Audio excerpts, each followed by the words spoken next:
அனைவருக்கும் வணக்கம். Last time கேட்கப்பட்ட கேள்விக்கு பதில் பார்த்துடலாமாங்க? 2 அப்பாக்கள் 2 மகன்கள் மீன் பிடிக்க போகிறாங்க.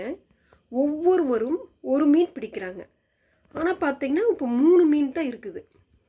மொத்தம் 3 மீன் தான் பிடிக்கிறாங்க. அது எப்படி? இதுக்கு வந்து நம்ம கமெண்ட்ல வந்து பார்த்தீங்கன்னா 2 பேர் கரெக்டாக ஆன்சர் பண்ணியிருக்காங்க.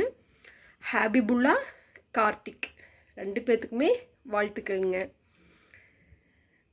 என்ன ஆன்சர் அப்படின்னாங்க, என்னப்பா 2 அப்பாக்கள் 2 மகன்கள் அப்படின்னு மொத்தம் 4 பேர் ஆச்சே, அப்புறம் 4 மீன் பிடிச்சிருக்கோன்மில்ல, ஒவ்வொருத்தரும் ஒரு மீன் பிடிக்கிறேன்னு சொன்னீங்க. அப்படி கணக்கு போட்டு பார்த்தா 4 பேர் பிடிச்சிருக்கோன்மில்ல, அது எப்படி 3 மீன் ஆகும்? ஏன்னா 2 அப்பாக்கள் 2 மகன்கள், ஸோ 3 பேர் தான் போயிருக்கிறாங்க. தாத்தா, மகன், பேரன். தாத்தாவோட பையன், அந்த பையனோட பையன்.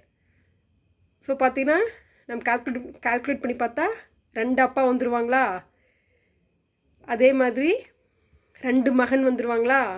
ஸோ யார் யார் மீன் பிடிக்க போயிருக்கிறா? தாத்தா, மகன், பேரன். ஸோ ஒவ்வொருத்தரும் ஒரு மீன் பிடிக்கிறாங்க. மொத்தம் 3 மீன்கள். இதாங்க பதில்.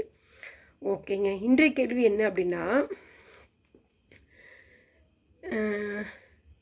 சின்ன சின்ன பாப்பா குழியில் விழறா,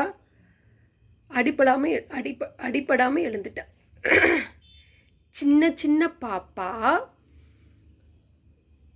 குழியிலே விழறா, அடிப்படாமல் எழுந்துட்டா. யார் அவ? ஆன்சர் தெரிஞ்சு கமெண்ட் பண்ணுங்கள். அடுத்த வீடியோவில் ஆன்சர் பார்க்கலாங்க. இந்த வீடியோ பிடிச்சிருந்துச்சு லைக் பண்ணி சப்ஸ்கிரைப் பண்ணிடுங்க. நன்றி, வணக்கம்.